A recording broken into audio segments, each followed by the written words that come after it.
Hey, welcome to episode 2 of Eating Elephants Ministry. Today's guest is Marcus Morris.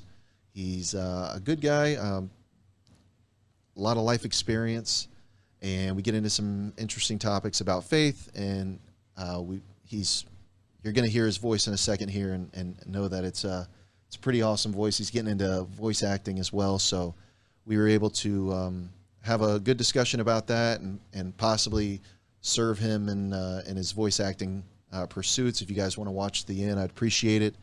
If he also plugs some of his work that he does right now. If you guys could share it around and help some people out, or help some people find him, so that I can have a bigger impact on helping somebody, and also the follow-up video to this, that'd be great. So thank you. What's up, Marcus? Not much, Phil. How's it going? It's going well, man. What do you, so we haven't caught up in a while. What are you doing for work-wise? Oh, what's up, Eddie? That's the guy that, Eddie. We rent this, we use the space. So I met Eddie last time. He's good people. Thank you. Right off the rip, dude. We got a little. I was the host, intrusion. the true host. No, thank you. So anyway, so what are you doing now? We haven't really caught up. Right now, I'm an account manager, and this is for anyone watching, by the way. If you need any business for the following, feel free to let me know. Okay. I'm an account manager for restaurants and sort of assisted living places, anywhere that has a dishwashing machine or a home style or commercial laundry machine. And what I do is I come in and I either set up the washing machine, the dishwashing machine, or we don't sell laundry machines. If it's a laundry machine, I'll come and put a dispenser on. And what our main product, our main business is showing up every month, doing any maintenance that we can do on our products, and supplying you with the detergents you need at a price that's cheaper than you can get. So you don't ever have to leave to get them. You don't have to order them. And if you call and something's wrong, I'll be there the same day. Dude, he pitches his job right at the rip. Do you make commissions? Is that yes, what I do. But I'm the guy who has to do maintenance too. So it's not your normal situation where I make commission and skate. I've got to take care of you. So if I won't set you up bad because I've got to do business with you. Gotcha. Okay. Gotcha. All right. Well, hey, if anybody's out there, taking a bite of the elephant, this is Eating Elephants Ministry podcast is what we're doing right now. Love so one bite at a time. One bite at a time. Yeah. And you were helping me set this thing up for the Jits King podcast, the studio that we're using that Eddie does at one point. Yep. And then I guess, it just didn't really it didn't fluctuate, or not fluctuate. I guess go into Come anything. To fruition. Yeah, fruition is the word I was looking for. Thank you. Sometimes you start out with a header and you end up at a different island. Yeah. And so that kind of sputtered out. But now we're here, we're doing this, and now you're a guest. So it's kind of cool that it switches up like that. It came full circle. Yeah. And so outside of, do you like that job? Do you like what you're doing? I love it. I'll be honest. I shouldn't say this because I don't want to jinx myself. But it's a salary job. And there's many weeks where I only work 20 hours. Gotcha. So with that, my life has become blessed because I now have the time to focus on my own humanity, projects that make me happy. Other days where I'd be like, okay, we're here. I'm looking for something to do. I'm looking to sweep up the floor because there's not really much to do. On days like that, now I'm home.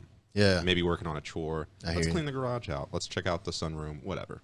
Whatever I can do. I'm really lucky. Yeah. Really lucky. That's pretty cool because I know you were kind of split between an aircraft pilot or. So the aircraft pilot, it was a dream. Unfortunately, it fizzled out. In my younger years, I was a bad boy, and I got caught up with a little bit of, unfortunately, marijuana. I'm sorry, guys. Okay. Sorry to even say that. But unfortunately, I did. And when that happened, the aviation industry said, no, we can't help you, bud. Really? I was like, wow, I promise. What's crazy about it is I did so well on the test. They were like, hey, don't even worry about it. Don't even worry about the interview. Let's just get your medical done. And then after I got my medical done and I did my history, that's when they were like, oh, we didn't realize you had this. We can't approve your pilot's license with this. And I was like, wow, okay. That I didn't, make a fuss about it or anything because I just rules are rules that probably have them in place because somebody did something wrong before. So right. Yeah, that stinks though. I mean, I to know that turn was away a candidate like that. I know it was long-winded, but I just wanted to say I really had my heart set on the aviation thing, and I love to fly. I have flown my own plane, and I really wish I could have did it. They pay so much too, and it's such a cool job. But that was trying to do that for a while. But prior to that was the real reason why I feel so happy now was the chemical plant where I ran reactors, and that was over at Westlake Chemical, and that was 12-hour days rotating to 12-hour nights with mandatory overtime. So you might have an 80-hour week of that. And after a couple of years, I was like, I'm done here, guys. Yeah. That's it for me. But it was all led to where I'm at now. So you keep your faith, you keep your hard work, and you might end up happy. Yeah, and so I don't know if you guys can hear how silky smooth and beautiful his voice is, but at some point you had your own podcast for current events, correct? Yes, at LKLD, which is now the Rec Room, a bar/arcade downtown that used to be an entire studio. Gotcha. Believe it or not. We were down there, what day was that, Tony? That was Sunday? Saturday.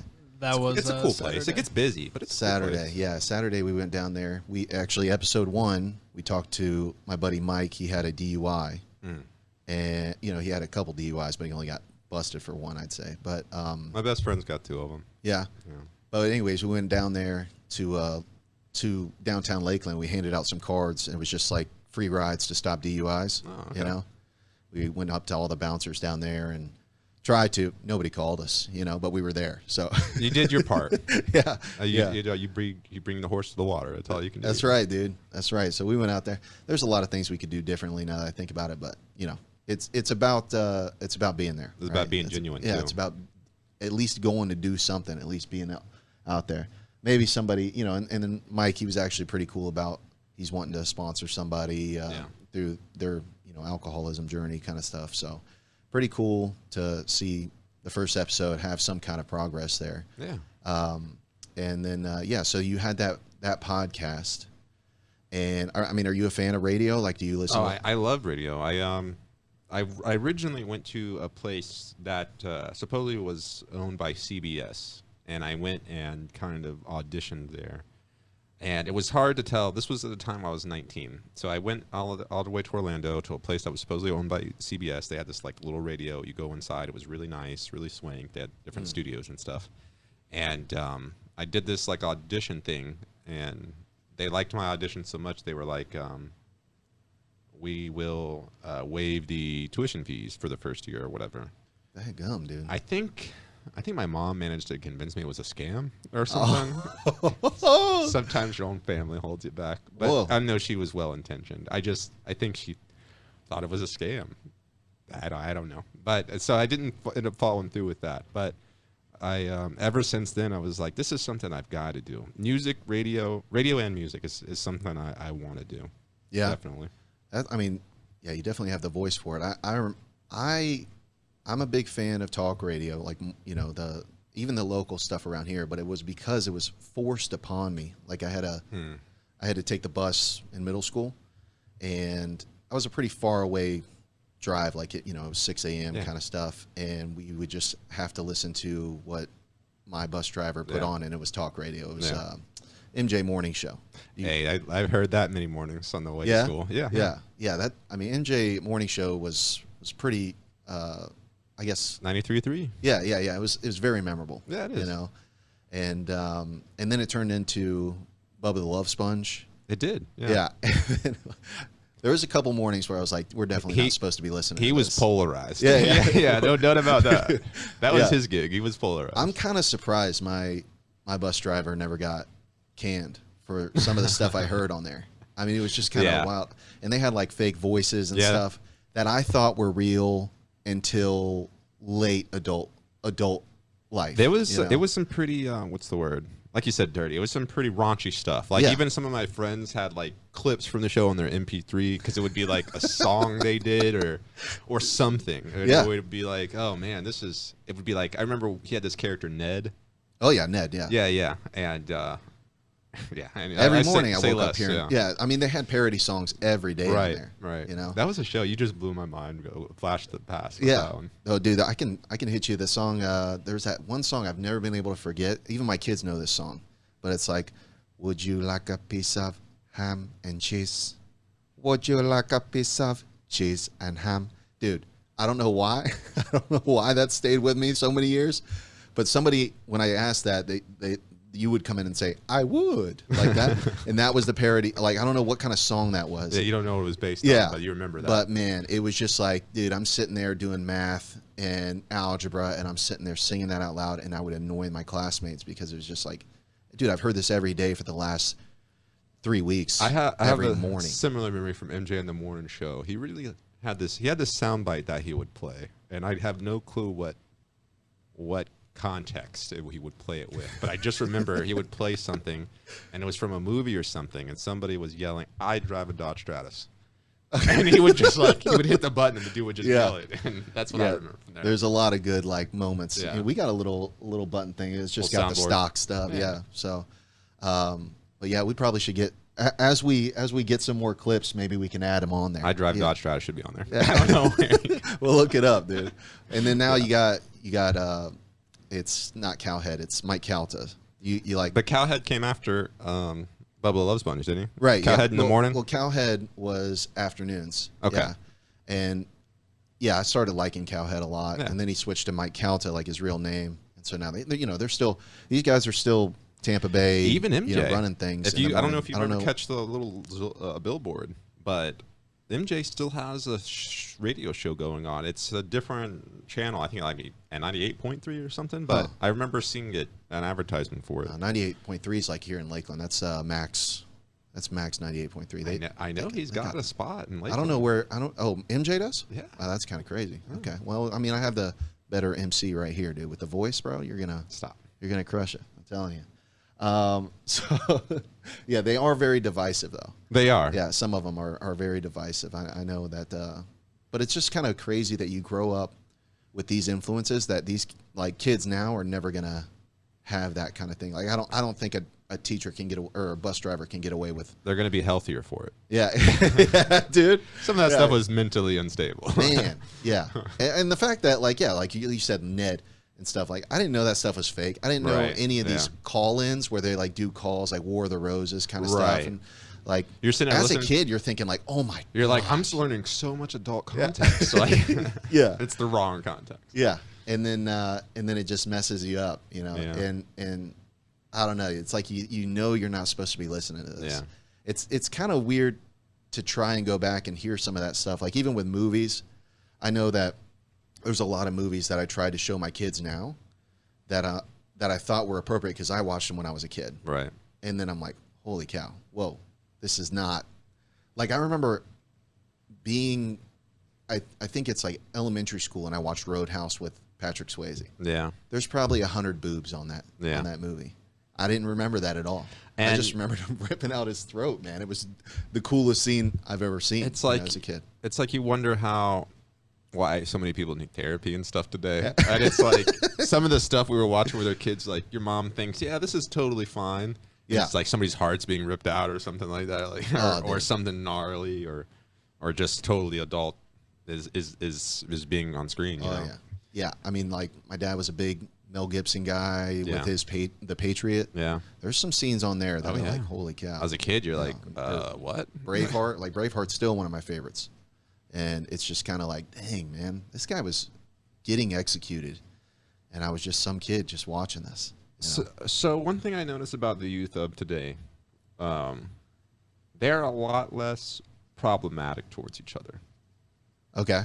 And now, a lot can be said about the youth today. You can say that they don't have a workforce, you know, they don't have a work ethic, or maybe they don't know the value of personal relationships or anymore, or anything like that. But at the very least, kids today are more cool towards each other, from what I've observed, than they've ever been. Kids today, like bullying, it's still out there, but it isn't like, oh yeah, we're gonna bully you just because you're a big boy, or you know, you might get jokes about it still, but it's just the landscape is much different and much healthier, honestly. Yeah. And honestly, I think that's for a good thing. But it's like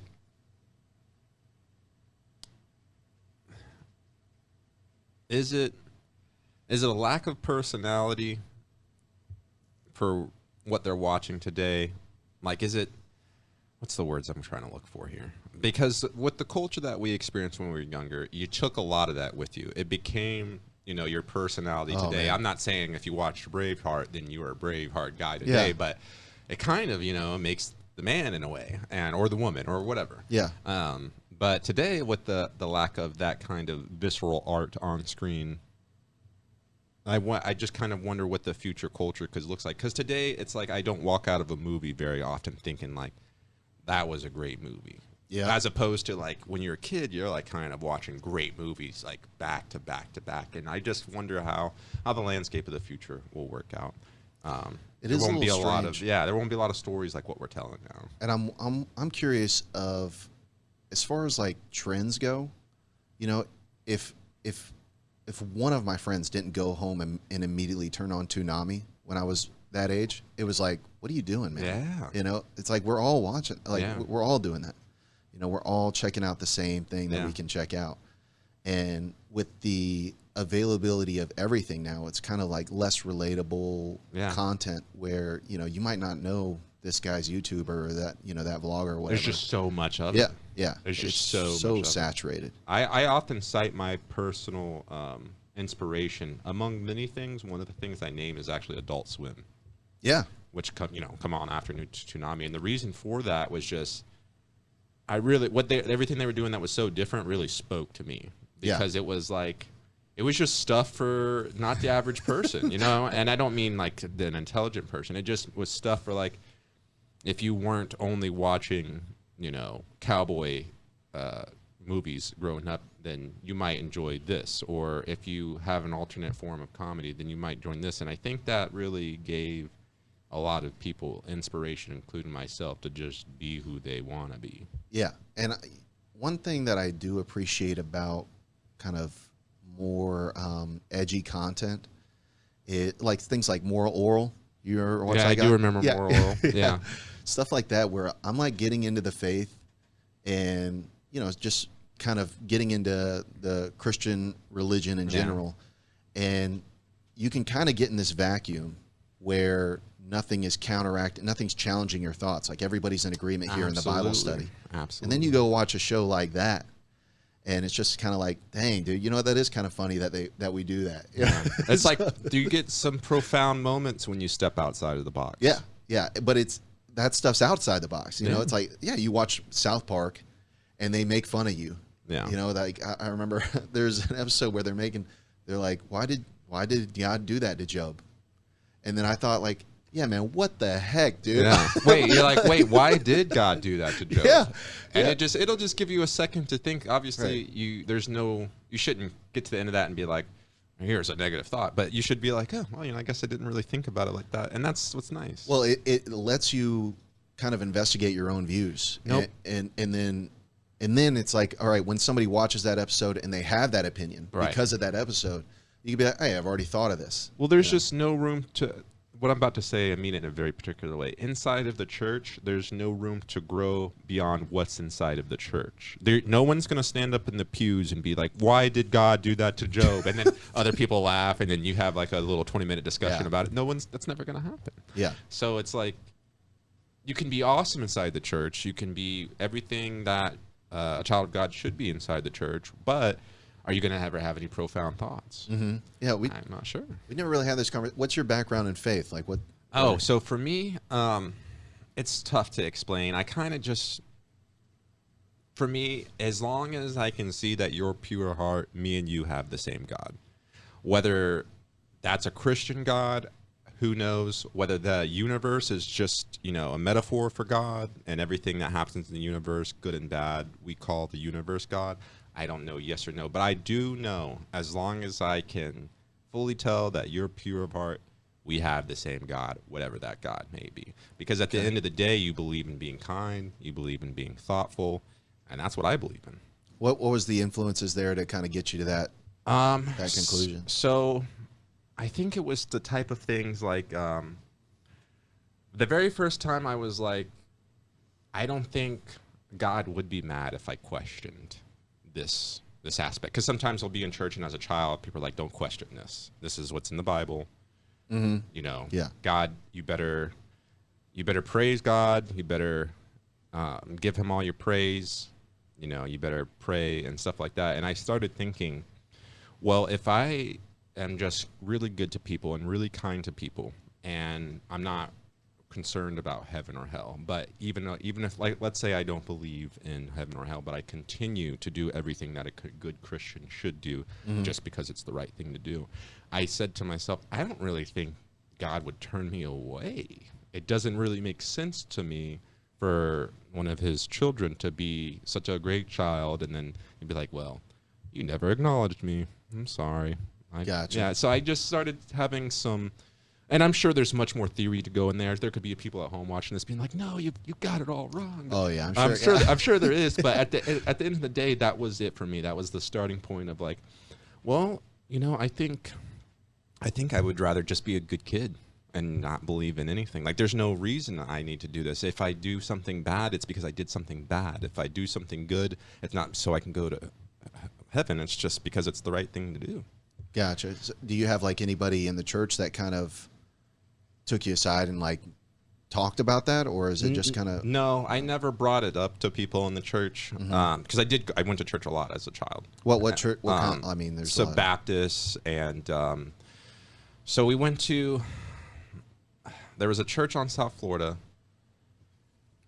trying to remember the pastor's name. It's right across from where Rees Cliff is, and that's where I went for a long time.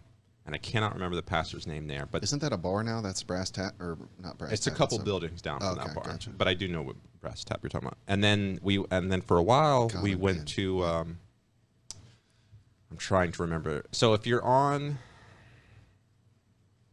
It's all right. I mean, I don't even know. No, I do want to bring up this church. If you just give me a second. Okay. So there's a big church, and it's got like, it's right by, if you take off of South 98, if you're going towards Bartow, okay, and you take a left at the light, that would take you to, have you ever been to Cozy Oaks? Cozy Oaks Diner? No. Oh, you got to go.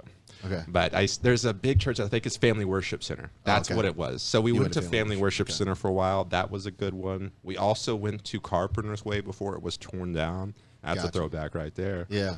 So we went to various churches, but I just don't think I ever felt confident enough to bring up those kinds of opposing thoughts amongst my peers. Gotcha. And so what age were you? Was that all the way through 18 you were going there? Or? No, I probably around 13 or 14. So I also had another instance. I won't get too personal here, but somebody who was a mentor to me in my life, a very important mentor, was unfortunately taken away from me. So I started on a bad kid path, so to speak. And I just didn't have anyone to put me in check or anything like that. But luckily, I'm so pure heart that even without all that, I still came wrangled it back. Wrangled it all in. How long were you out in the darkness? In the ethos. Yeah. Probably until I was like 19. Whoa. Yeah. Okay. Because there was just nobody out there to put me in check. I wasn't able to. I didn't have anybody that I could like call to be a normal person. I didn't have anybody normal with mentally stable in my life. You know, I just it takes a community to raise a child. You know, and I did not have one. It was just me. Gotcha. So you kind of went through that phase, but then as soon as you started that, you left the church at that point. Right. I stopped going to church. I started doing my own thing. Just skipping school, all the things that kids should not do. Gotcha. Fortunately, I was also the kind of kid that, like, I would skip school, but I would still pass because I would come in and take the FCAT and just get straight A's, and they'd be like, Dude, "Who is this kid? What's up with you?" And you do that with the aviation. You do that with the freaking interview for the scam or whatever your mom said, and now you just going up to the FCAT. Dude, I remember watching kids pee their pants in the water at FCAT, like they. Because you couldn't go. I'm a good test taker. Yeah, you're just going in there, rocking it. Wow, a good test taker. Okay, so sorry. So you would just go through and do the FCAT and be fine. That was how I passed every single year. Wow. And so I got to 11th grade. I got tired of it. I went to welding school. I dropped out. Went to welding school. Got my welding degree. And this is where I just started gaining massive amounts of experience.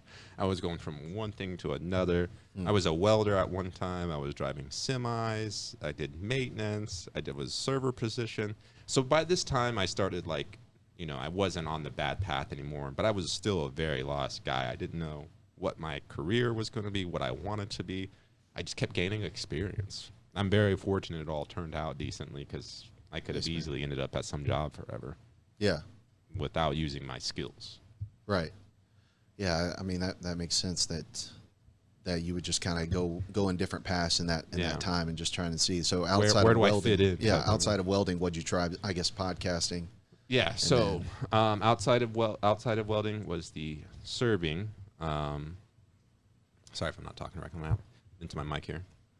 Outside of welding was the serving. I know I did the maintenance on cooking appliances, mainly fryers and stuff like that. I did mention the running reactors at the beginning of the shift, but I also did some deliveries. I would do rooms to go deliveries for furnitures, all sorts of stuff. Just random. Yeah, whatever brought in the money, because I was, you know, trying to stay away from the normal avenues that kids on a bad path can take to make money. Yeah. Yeah, I mean, at 13, just kind of going rogue a bit, and then eventually junior year dropping out. You know, it's kind of like, it's a little rough to find your way, especially if you don't have anybody looking after you. And that important person I mentioned was my dad. He was he was taken away from me, but he's not dead. He was just, that's no reason to get into personal stuff, but he's no longer in my life for one reason or another. So it was just me and my mom for a while, and it's tough raising a guy like me as my mom, because I just have such a personality, and I know so much for my age, or I think I do, you know. And so it's strange. I mean, my dad, he was around when I was in school, but then as soon as the clock hit, you're 18 years old, it was like something fell off the cliff. Like he you know, he just timed out, he clocked out, you know. And it was just a really kind of abrupt ending.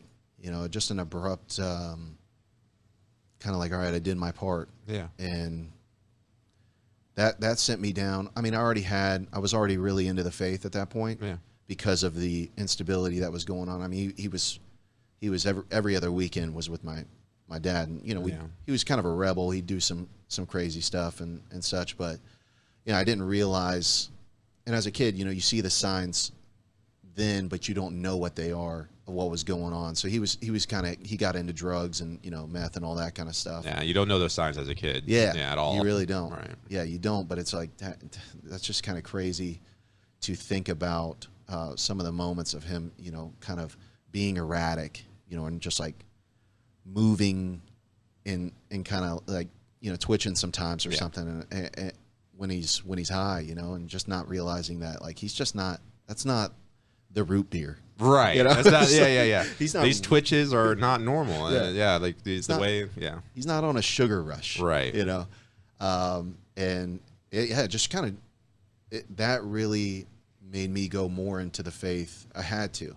But at the same time, it was really hard for me to realize, like, my little brother, 7 years different, and he was still...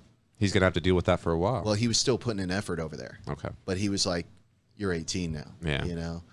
And it's just strange, man, because you know, me being a little bit sympathetic on his end, like, his dad died when he was young, and he was out of the house by 14. Yeah. You know? So in his mind, it's like, I had to figure all this out.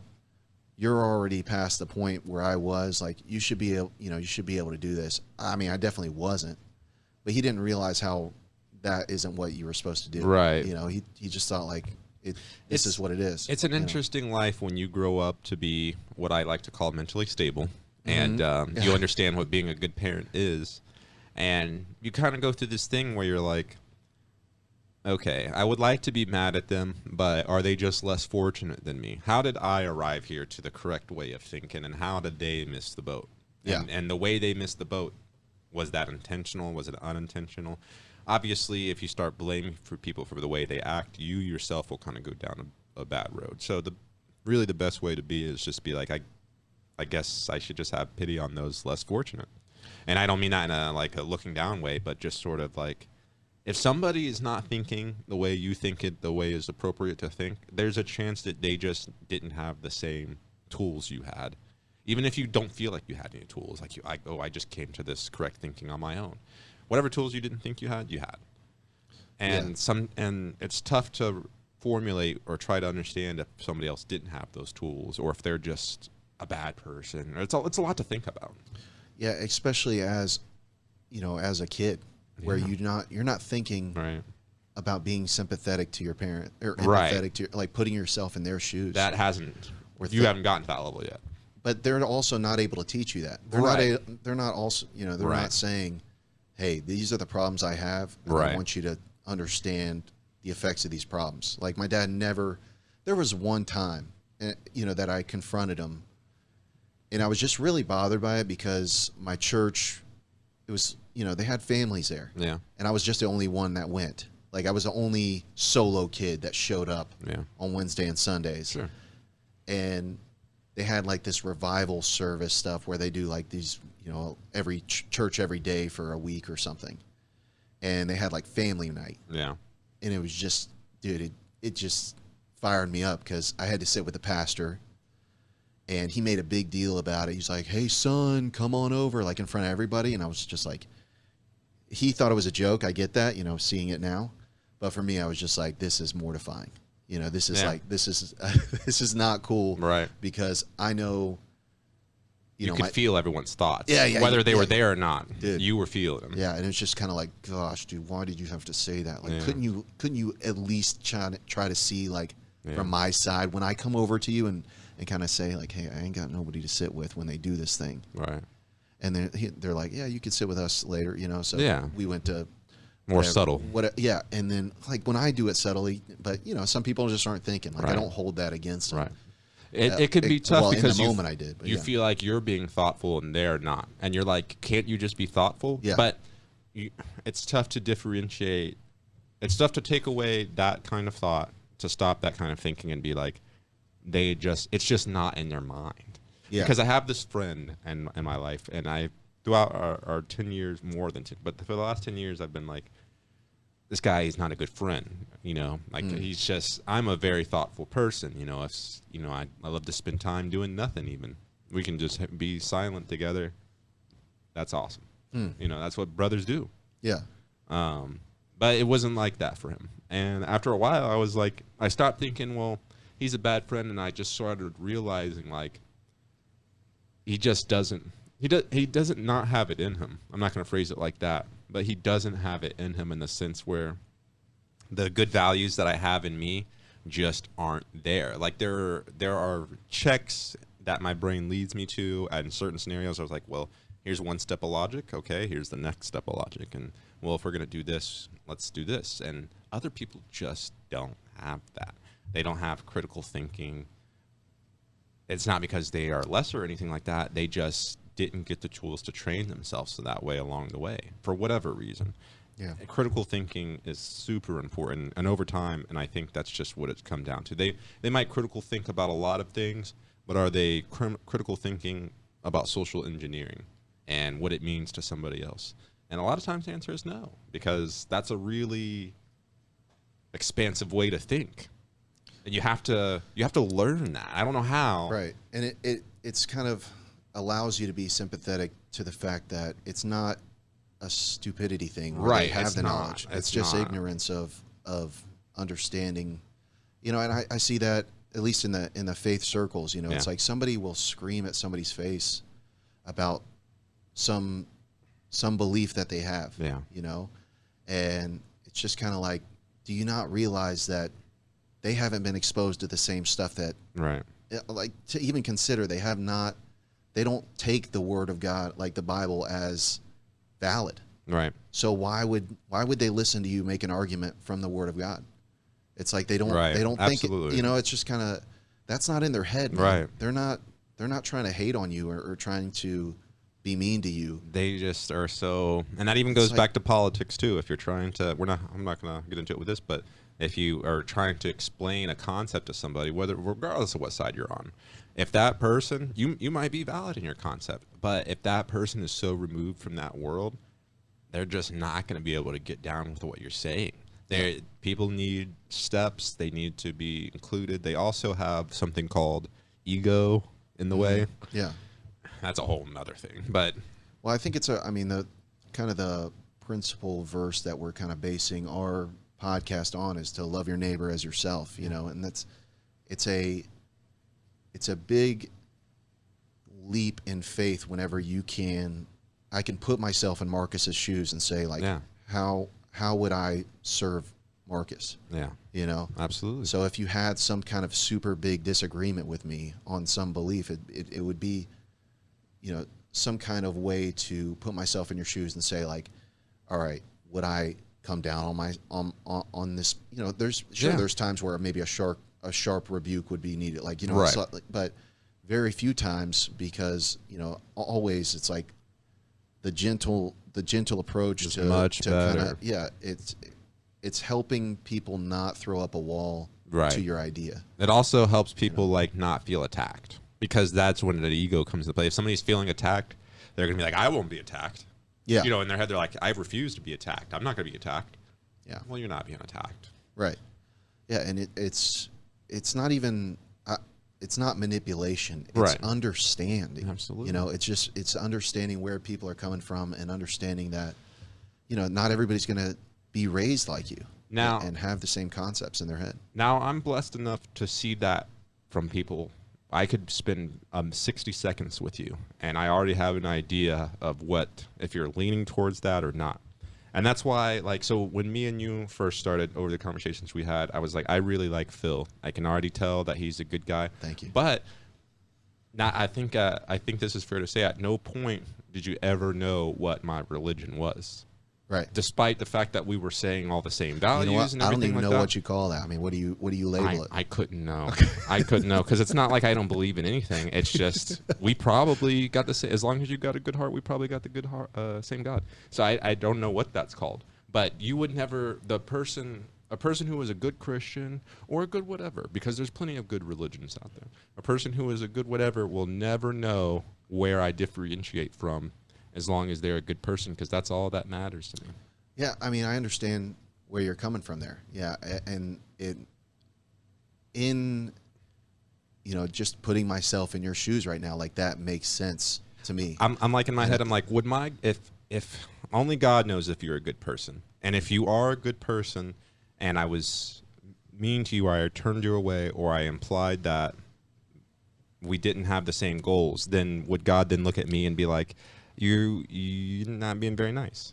Yeah, the thing I differentiate on this, and not to come off as aggressive, is that, you know, we're not God. Right. You know, there's so no way to know. It's kind of weird to be able to kind of put ourselves in His shoes. You know, it says, right. You know, His ways aren't our ways. Be done. All you can do as a child of God is guess. Well, I mean, see, we're in some disagreement. Fair enough. Fair enough. You know, obviously I think the orthodox is to say, like, the Word of God is what He's disclosing His will, His purposes, His meanings, and what He wants us to focus on through that. You know, so that's how we know. But at the same time, you know, it also says in there to, you know, to not judge the world and not hold them to the same standards as us. So if somebody else has another view, That's right. it's not my job to sit here and judge you. That's on right. That's 1 Corinthians 5:12, if you want to look that up, Tony. But where it's just like, I have no business, you know, sitting here and pointing the finger and saying, like, you didn't follow my standard, or follow the standard of the Bible and what it says. Yeah. And so you're wrong. It's like they don't, you know, or you wouldn't acknowledge that and say, like, okay, well, if, you know, if the Bible says this, then you know, it's wrong, or you're wrong. Right. So it's kind of and to me, that's it. That's it right there. Like, you've got that belief. I share that belief verbatim, more or less. I mean, it's not even more or less. I share that belief verbatim. Be kind to others. And so at that point, I'm like, I would never call this man different from me, because regardless, he is me. He's kind, and That's what I believe in. I hear you. Yeah. I hear you. I mean, it's understandable, but at the same time, you know, if I were to talk to somebody of another religion, they would tell me, you can think that. Yeah, but that's where it starts. I've got it right. You've got it wrong. Right. Right. And, you know, I can say the same stuff with my stuff. Like, I mean, you know, the message of Christ is very much you're all in or you're out, you know. It's not like it's not very nuanced, or being able to kind of have this, you know, as long as everybody's cool, then everybody's cool kind of style. It's more so like you know, you have to accept me or you're not with me. And that's sometimes I'm afraid that begets war and stuff like that. Hey, you don't have to be afraid of that. That's actually happened. Yeah. It's true. You know, I mean, it's true. like that's another reason why I can never bring a hard wall of opinion to someone else, because I'm never ever gonna start that. I'll never. For me, it's like before we ever get there, you'll hear me say, "I feel you," and that's it. Yeah. And they'll be like, "You do?" Like, yeah. You just want good intentions, right? They're like, no, here's what I really mean. And it's like, I feel you. Do you get those guys knocking on your door and stuff, or is that? Sometimes. I mostly tell them the guy next to me owns it. Go talk to him. Gotcha. So, yeah, it's a little strange, you know, to really approach and to just to kind of. I've admired some things that you've done. You know, I know you've come knocking on my door before. With wanting to give away, you know, you asked me if I knew anybody in need to give away your old car. Like, you didn't want to sell it. You just wanted to help somebody out. Yeah. It's way better to just go and help people. And it doesn't, if you don't, I'm not sure what it means. I don't believe if I don't that I'm going to hell. It's just the right thing to do. And it would make the world a better place. Yeah. Yeah. I think that, you know, with us, we're trying to make the world a better place, but we're also guided by kind of a foundation. You know, we're guided by a certain amount of parameters that help us make sure we do the right thing at all times. Sure. You know, because if it's ambiguous, then you have this weird intersection that happens where somebody's trying to do good, but it's opposing somebody else's trying to do good. And then it's like, where do you really draw the lines there of like, no, this guy is doing the real good than this guy. I mean, that's what politics really is. In some sense, it's not like somebody's choosing a political party and saying, I think we're wrong. I actually had this conversation the other day. And I really think I'm a person who can see several steps ahead. That's not easy for everyone. But if I can see several steps ahead if I feel like I'm negatively affecting someone else, we have to find another way. It's not right.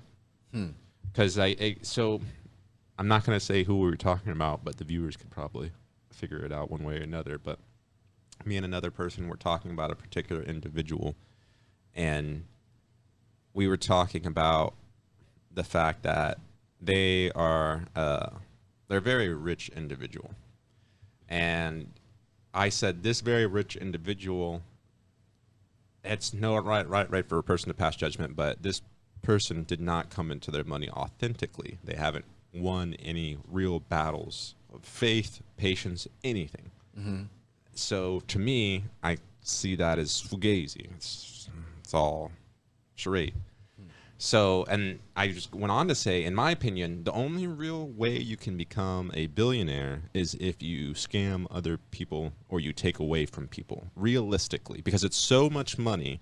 There's no one product that you could create that somebody else couldn't copy that would take you into the stratosphere without underpaying workers or doing deals that aren't right. And I said, I could not go there that way. There's no way I could bring myself to hurt someone else in order to get ahead. And the other person was like, I don't really see a problem with it.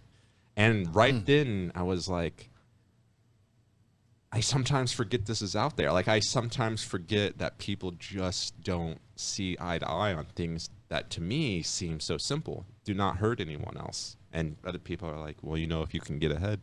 And right then I was like, people are inherently different sometimes, and you're not going to be able to convince them no matter what. You can be as kind and as careful and as soft as you want, but you're not going to be able to convince them of a higher path or something like that, because they they believe what they believe. But I said all that to say, I truly, if I can see several steps ahead of somebody, I'm not going to hurt them. I don't believe in using others to get rich or anything like that. And that's just the right way to live. Yeah. I have this kind of idea in my head where I don't really want to have unfruitful conversations anymore. I mean, it's like I'm getting old for that. It's like Hot air. like if you're debating this kind of stuff, if we're not going to do anything in relation to this, then it's all words. Yeah. You know? Yeah. And that's kind of where I'm at with, just listening to podcasts a lot, being a fan of radio and stuff. Yeah. It's like all that stuff ends when the mics go off. Yeah. And I just thought, man, at least in the faith, it talks about, in the book of James, it says, how are you going to tell your brother who's in need, oh, I'll pray for you, and go on your way. He's like, that's not what we do. Right. We go serve our brother, Right. and we go help them, Yeah. and we'll pray for him, sure. But that's like, it's just kind of this idea of having meaningful conversations. I don't think I'm going to talk much about politics on this show because of that. Yeah. Because That's good. there's not much that can really happen. I mean, we Yeah. could sit here and be blue in the face and, be talking about whatever the polarizing issues Yeah. are. And then the mics are going to go off and nothing's going to change. Right. I mean, some opinions Right. of people very rarely Might go up or go down. Yeah, but it's like those people were already in the middle then, Right. It's like those people could have heard somebody else on their algorithm that talks about politics 100 times over every week. I mean, the guys make careers out of just talking about politics. They're not enforcing policy. They're just giving hot opinions and hot takes. And it's like, all right, everybody's doing it, man.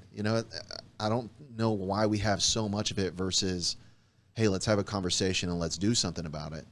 And that's kind of my vision here.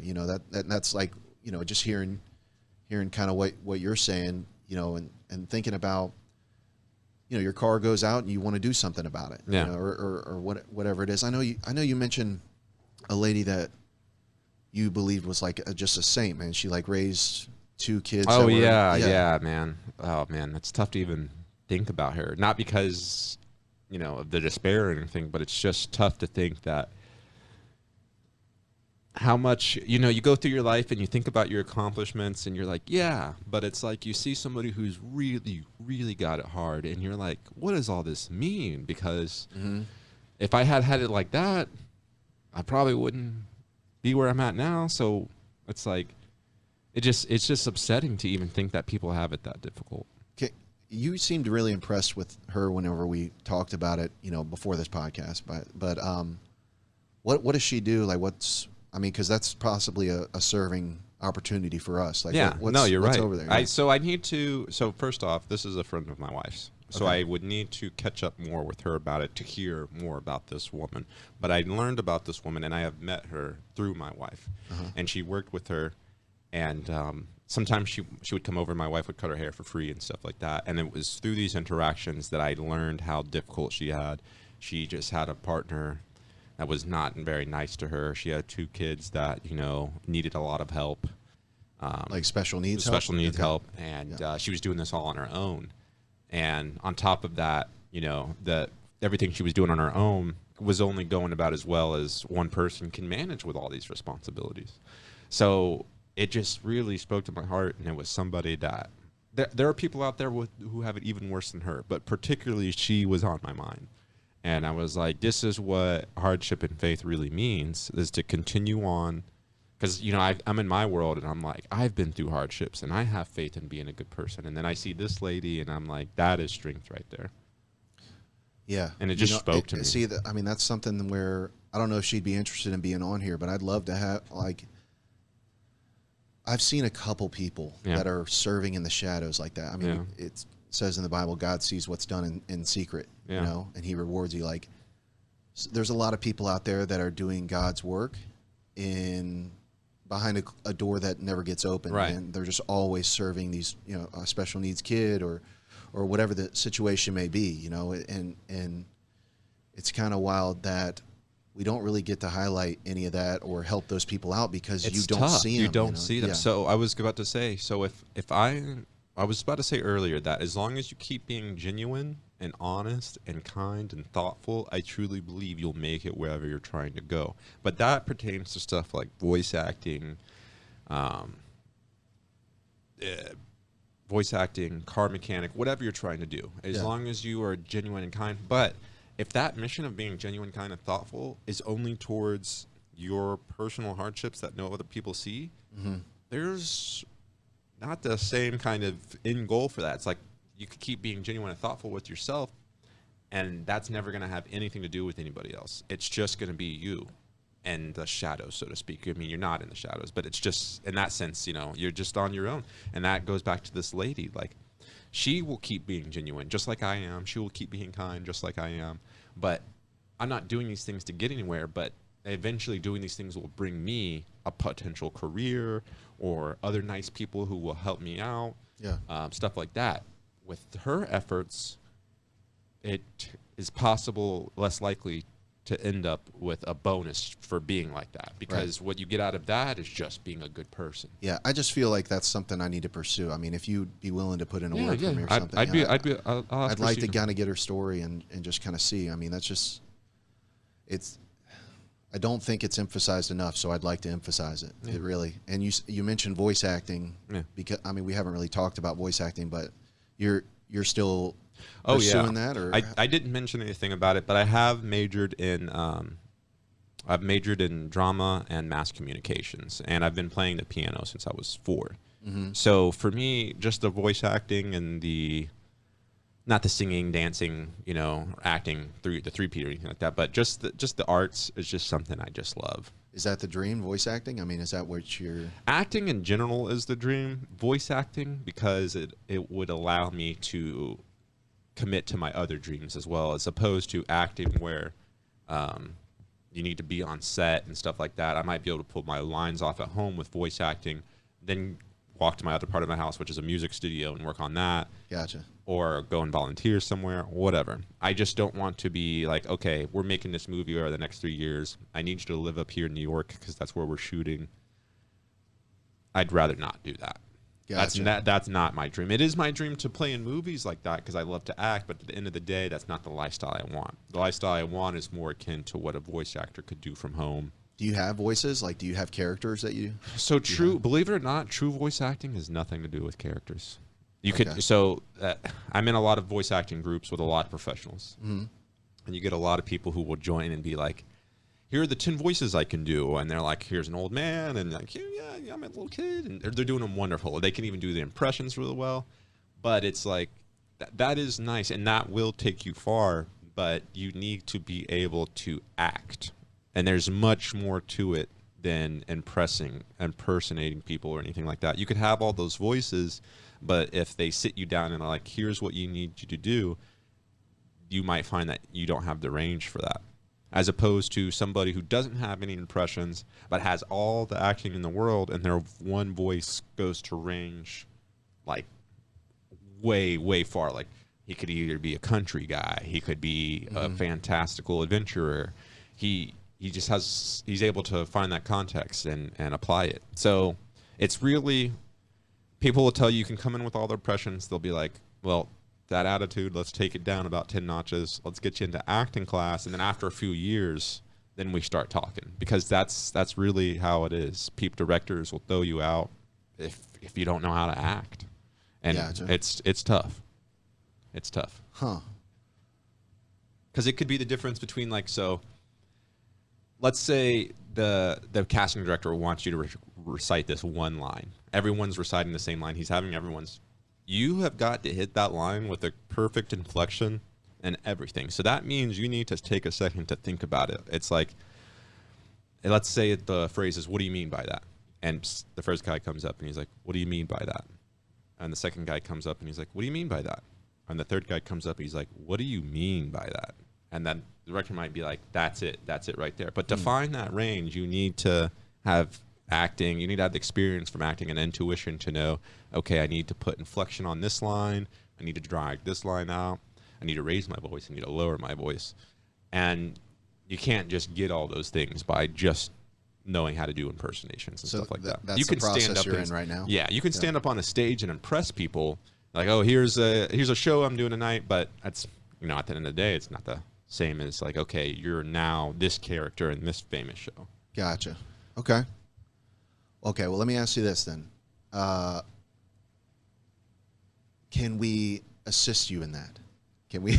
Yeah. Yeah. I mean, I think it'd be fun. I don't have much experience in voice. I mean, I have like, you know, I've been playing D&D a while, so Sure. I have voices, sure, Yeah. but I don't have acting. You know, I got a Kronk. I can do a Kronk. Let me Kronk's New Groove or whatever it's. I love Kronk. Yeah. Hold on. All right. Let me talk a little bit. Give me something to talk. Went to get the groceries last weekend. Pretty great.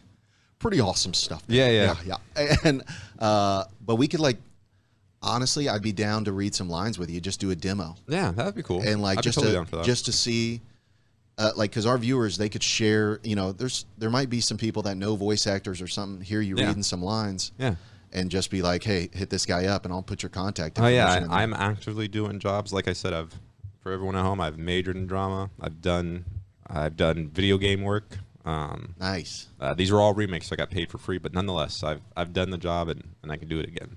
So just doing a demo and just putting it out there, that would be kind of cool. Yeah. What would we do? We just get on ChatGPT and like get a script or something that we read through? So Or what how would we do it? What I would do is pull a script off of line, one that really spoke to me. I've got a few at home. Really? Yeah, already ready to go. Can you give them to me and I'll prep like the others? I'll read with you, right? So then you can kind of. So we would need to find one with two people, unless you were saying you want to recite the same one. No. I'm saying two people like interacting. Yeah, I don't have any of those because I haven't had anyone, so I've only got one person piece. But yeah, we could definitely find, and that would be awesome. That'd be cool. Yeah, It'd be cool down- with me. That's a bite of the elephant, dude. Like if one of my viewers knows somebody and then helps you out, that's biting the elephant. I mean, that's taking a little bite of helping somebody else out. Yeah. So that's cool with me. So yeah, man, that sounds dope. I know you got to get out of here soon. So I mean, I feel like We still got a little bit of time, but if you, I'll give an example. You've seen Home Depot commercials, yes. and you've got the music that plays, and then you've got the guy that talks, and then you've got the Allstate commercials, and you've got that guy who talks like that.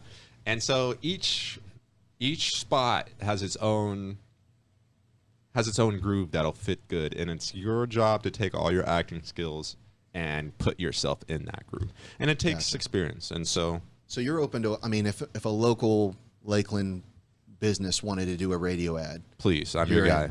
Yeah. Yeah, I've already done them. Okay. I'm your guy.